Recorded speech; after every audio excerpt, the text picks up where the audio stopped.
Il était l'un des présidents les plus jeunes d'Afrique, adulé pour son énergie, son sens de la communication et son image de modernité. Comment Andry Rajoelina, celui qui promettait de transformer Madagascar, s'est-il retrouvé à fuir son pays tel un clandestin? En quelques semaines, le pouvoir d'un homme s'est effondré face à la colère d'une génération, la génération Z, qui n'a plus peur de défier l'autorité au nom de sa dignité.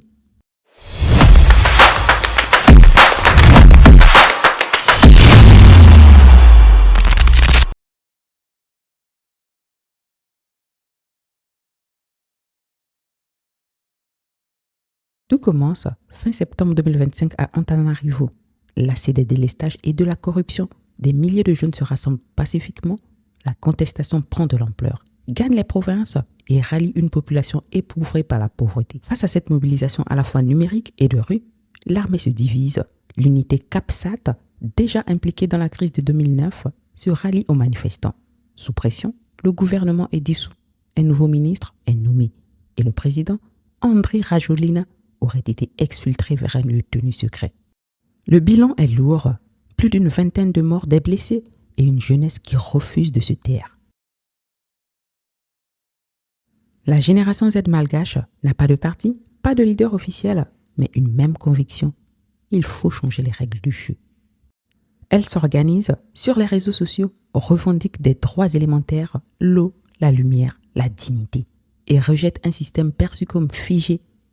Ce soulèvement n'est pas isolé. Il illustre la fracture entre des élites installées et une jeunesse majoritaire qui veut participer, décider et exister politiquement. À Madagascar, cette colère numérique devient une force politique réelle. Et pour la première fois, un président est poussé à fuir sous la pression d'une génération née après l'an 2000.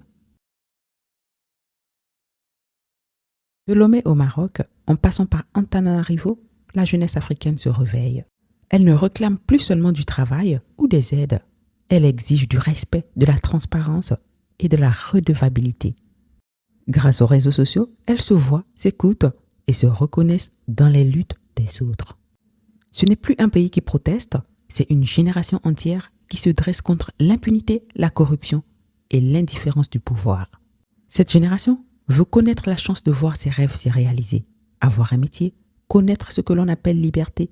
Elle veut que ses familles ne manquent plus de rien, manger à leur faim, vivre dignement. Elle veut rester sur sa terre et fuir la mer, bâtir un avenir sans devoir partir. Ce mouvement n'a pas de leader continental, mais une conscience commune, celle d'une Afrique jeune, connectée et lucide, qui ne veut plus attendre que les choses changent. Elle veut les changer elle-même. Quand la jeunesse se lève, aucun pouvoir ne dort tranquille. À Madagascar, la génération Z ne réclame pas un héros, elle exige un État qui fonctionne. Partout sur le continent, une même question résonne. Jusqu'où ira cette génération qui n'a plus peur? Dites-le en commentaire, le débat est ouvert.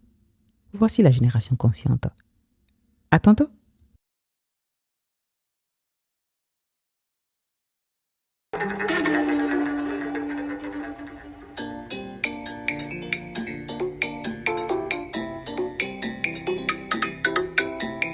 Yo yo yo, vamwana nzendi haya.